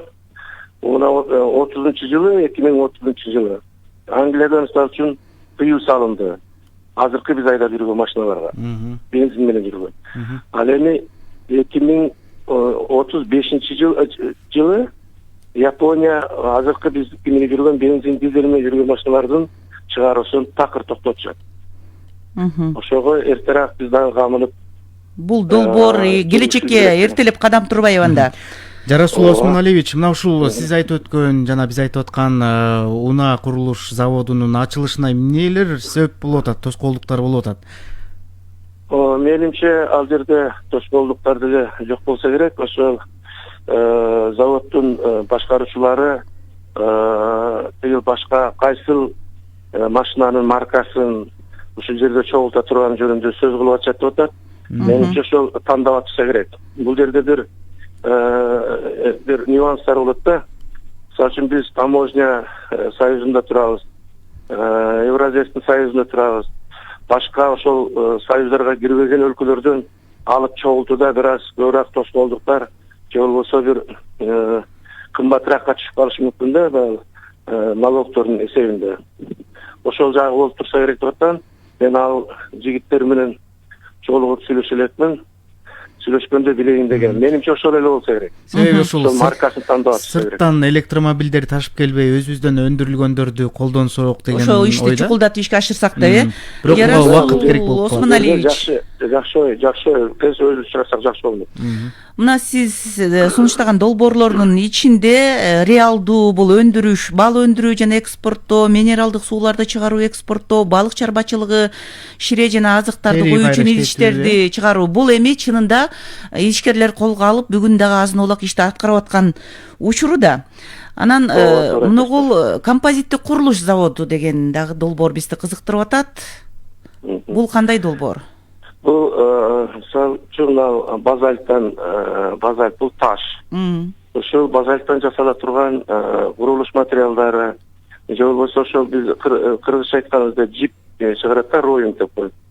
Бул таш бизде Кыргызстанда эң көп байлыгыбыз ушул базальт болуп турат да. Сиздер жолдо жүрөсүздөр, билесиздер, мисалы үчүн мына Сосновкадан ичинде киргенде, же болбосо таш көмүрдүн ичинде жолдордун ар жак бери жагы кара таштардын, Кара көлдө дагы бар шаарда ошо кара таштардын куюлуп жаткандарын көрөсүздөр. Ошо кара таштын баардыгы бул базальт. Ошол базальттан 1500-1600 градус ошол базальт таштар эрийт. Ошону эритип, анан роинг деп жип алынат. Жип кадимкидей эле катушкаларга түрүлөт. Ошо түрүлгөн жиптен андан кийин курулуш материалдары, мына арматуралар, сеткалар, ал эми ошол эле жиптен бүгүнкү күндө машинанын корпустары да жасалат. Бизде азыр эң бышык композиттик материал деп углеволокно деп коет. Экинчи орунда турган бул базальттан жасалган волокно. Үчүнчүсү стекловолокно, төртүнчүсү арамидный волокно деп коет. Ошон үчүн Кудай Алла таала берген таштар бизде бар. Аны иштетсе болот. Бул машина курууга караганда, же болбосо башка илимий сыйымдуулугу чоң, технологиялык сыйымдуулугу чоң өндүрүшкө караганда бул оңой эле нерсе. Демек, ушу заводду куруш үчүн көбүнчө ишкерлер айтып атпайбы? Биз инфраструктураны түзүүдө кыйналабыз, жерди алыш үчүн дагы ошо бюрократиялык тоскоолдуктар болуп келет депчи. Мына ошого сиздер түздөн түз көмөктү көрсөтөсүздөрбү? Жерди бөлүп берүү жөнүндө, же азыр бул заводдун мындай башталышы түбү барбы? Же жок нерсени курулган жатабы бул завод? Нөлдөн башталабы? Ал жагынан ишкерлер ойлонбой эле койсо болот. Ал жагы баары ойлонуштурулган. Мисалы үчүн Ош областынан кура турган жерлер бүгүн пайдаланбай турган жерлер көп.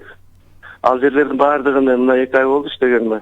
Бүт райондордун баарын кыдырып көрдүк. Ошол айыл өкмөттөрү менен сүйлөшүп атабыз. Кечээ эле мен айыл өкмөттөрүнүн баарын чогулттум. Аларга ушундай тапшырмалар берилди. Ал жагынан эч кандай камтамаа болсо болот. Демек сиз жеке көзөмөлүңүзгө алып баардыгы ойлонулган проект бар. Ошол проектте жайгаштыра турган жерлер деле бар. Демек сиз өзүңүз жеке көзөмөлгө алып баягы ишкерлерге жардамды түзмө-түз көрсөтөсүз. Кудай кааласа мен ошол үчүн ишкерлерди чогултуп аларга айткам, кепилдик жагымды айткам, мен өзүм башында турам бул проекттердин. Ушул долбоорлорду ишке ашырыш үчүн ушул ички тышкы инвесторлор менен дагы сүйлөшүүлөр болуш керек да, Сөзсүз.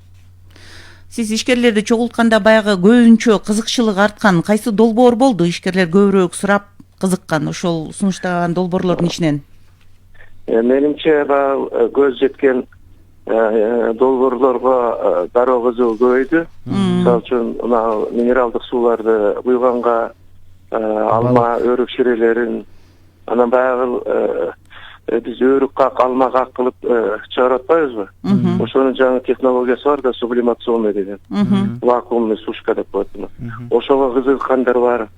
Анан мына базальтка этияттык менен карап тургандар себеби көрүшкөн эмес, мындай производствону көргөн эмес да мындай. Ошого бир аз ойлонуп турушат. Изилдеш керек бул рынокто туурабы? Боюнча дароо эле макул болуш. Айтсаңыз, мына бул долбоорлор толугу менен ишке аша турган болчу болсо, канча жумуш орундары түзүлөт, экономикага кандай салым болот? Сөзсүз түрдө эсептөөлөрдү жүргүзүп туруп, анан бул долбоорлорду сунуштадыңыздар да.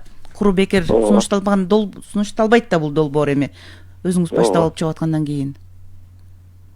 Менимче орточо эсеп менен 2300дөн 2500 жумуш орунду пайда болот эле бул долбоорлор ишке аша турган болсо. Мен бул жерден ары челекчилерди эсепке ала элекмин. Себеби ары челекчилер булар индивидуальный деп коет эми, жеке ишкерлер. Жеке ишкерлер алар канчалык көбөйүшүн мына булардын башын бириктиргенде гана эсептей алат элек. Мен ойлойм бул жагынан да көп эле болуш керек экен. Ишкерлер деп айтып калдыңыз, бул долбоорго кызыккан ишкерлерге мындай чек жок да, баардыгы тең эле кошула алат да ишке ашырууга. Баардыгы. Республика боюнча. Баардыгы каалаган. Мисалы үчүн ачык акционердик коом болуп, ошонун устаттык фонду айтылса, мисалы үчүн 10 миллион сом устаттык фонду деп турган болсо, каалаган киши өзүнүн үлүшүн алса болот.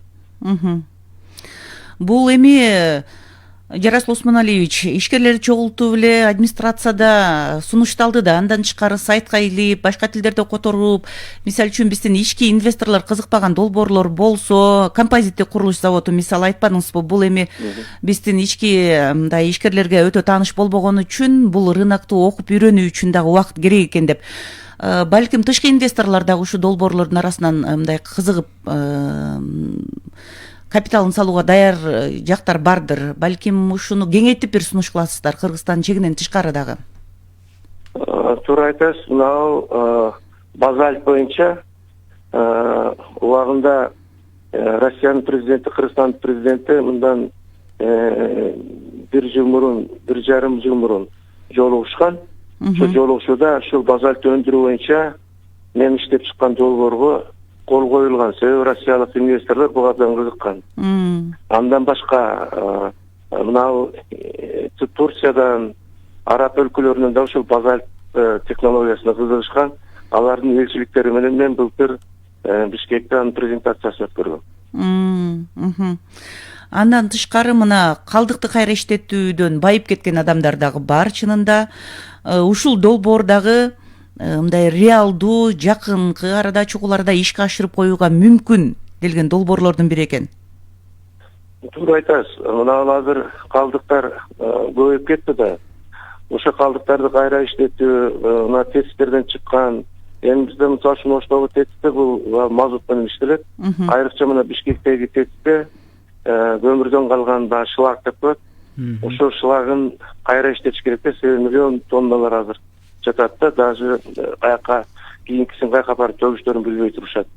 Ошону иштете турган оңой эле нерселер, адамда курулуш материалдары чыгат, молекулярдык деңгээлде эгерде аны пресс менен баса турган болсо, азыркы кадимки кирпичтен дагы бышык, анан дагы колор деп коет, түстөрдү, краскалардын ичине кошулат, ар түрдүү түстөр кирпичтер чыгарса болот. Бул Россияда, Кытайда, же болбосо Европанын кээ бир өлкөлөрүндө абдан жакшы өнүккөн.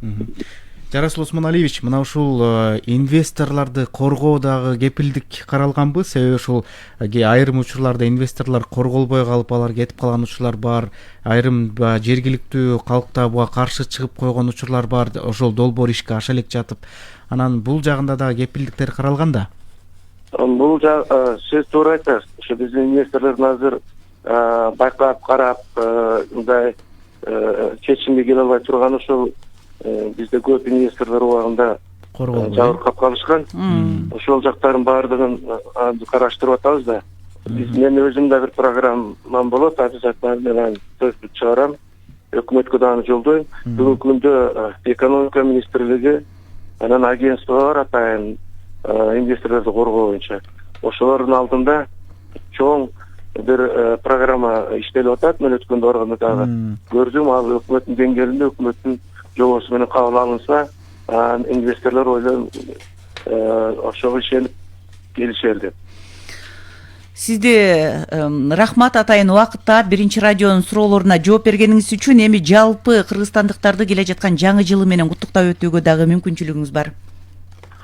Рахмат, урматтуу кыргызстандыктар, урматтуу Ош областынын тургундары. Сиздерди мына кирип келе жаткан жаңы жылыңыздар менен куттуктайм. Эндиги жыл уй жылы деп коет экен. Ушул жылында сүт мол болсун, эт мол болсун, арзанчылык болсун, тынчылык болсун, ынтымактуулук болсун. Мына ушул өтүп кетип аткан жыл менен мына жаман апат, жаман оору кошо кетсин. Эч качан оорубаңыздар, сыркабаңыздар, үй бүлөңүздөр менен бактылуу жашаңыздар.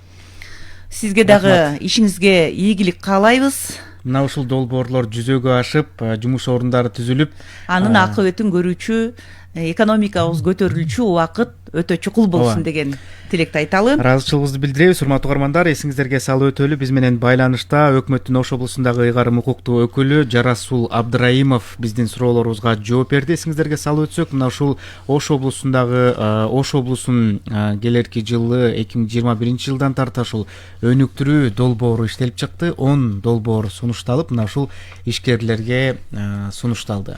Мындан тышкары Ош эле областы эмес, республикадагы 7 дубандын баардык жетекчилиги дагы ушуга окшогон өзүнүн мындай аймагын өнүктүрүп кетүүчү, башкача айтканда аз эле каражат жумшап, бирок акыбети кайта турган тармактардын комплекстүү программаларын иштеп чыгуу тапшырмасы коюлган болчу. Демек, биз баардык областтардан ушундай бир реалдуу сунуштарды күтөбүз.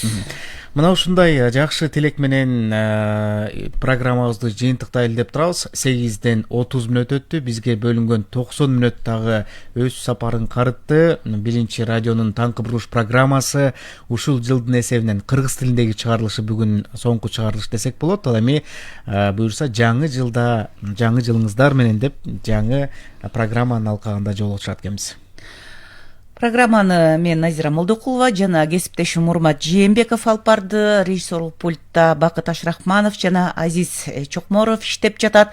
Азыр болсо орус тилиндеги жаңылыгыбыз орун алат. Андан соң биринчи радионун толкунунан алыстабаңыздар. Таңкы бурулуштун негизги темасына чакырабыз. Биз менен бирге калыңыздар. Саламатталыңыздар.